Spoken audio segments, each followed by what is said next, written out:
আন্তর্জাতিক মিডিয়া, আন্তর্জাতিক মাধ্যম, আন্তর্জাতিক সংস্থা আপনাদেরকে মুহুর মুহুর করতালি দিয়েছিল। আজকে দেখেন তারা সেই হিউম্যান রাইটস ওয়াচ বলেন, মানবাধিকার কমিশন বলেন, বিদেশি বন্ধুরা বলেন, কি লিখছে। ইউনূস স্যারকে কেন আপনারা এরকম ভাবে বিতর্কিত করার চেষ্টা করছেন?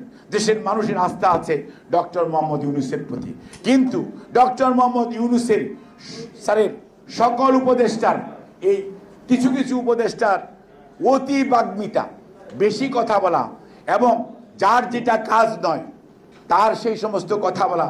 আরে ভাই, আপনার যে কাজ সেটা বলেন।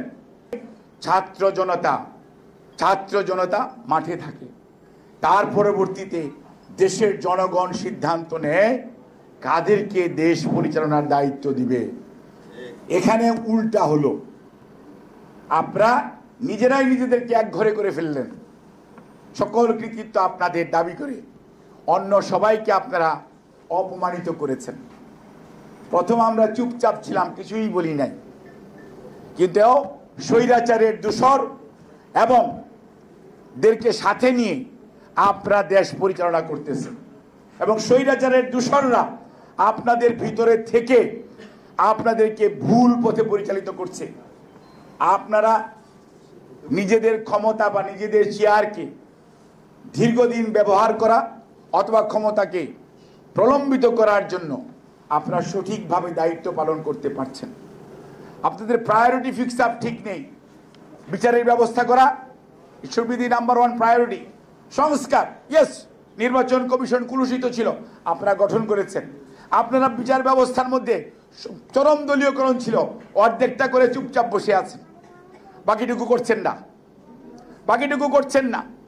এবং তার পরবর্তীতে নির্বাচনের জন্য একটা রোডম্যাপ মানে কি? আপনাকে একটা তারিখ দিবেন বিভিন্নভাবে, যে অমুক তারিখ থেকে অমুক তারিখ, এটা দিয়ে সমস্যা কি?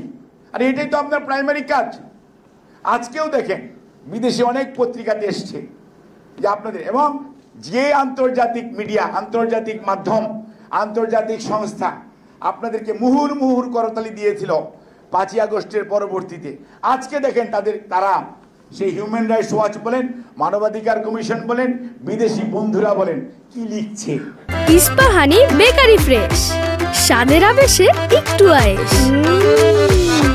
কেন ইউনূস স্যারকে কেন আপনারা এরকম ভাবে বিতর্কিত করার চেষ্টা করছেন?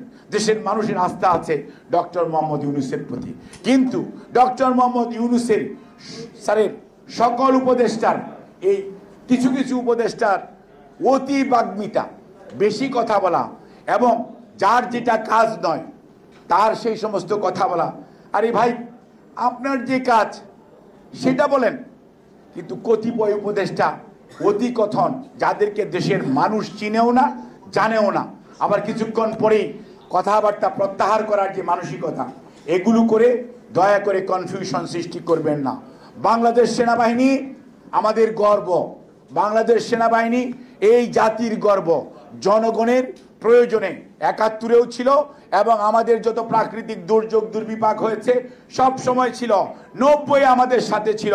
এইবার জুলাই মাসের আগস্ট মাসেও এই সেনাবাহিনী প্রমাণ করেছে তারা জনগণের প্রতিপক্ষ নয়, জনগণের বন্ধু। সেই জন্যই ওই প্রতিষ্ঠানকে বিতর্কিত করার চেষ্টা করবেন না।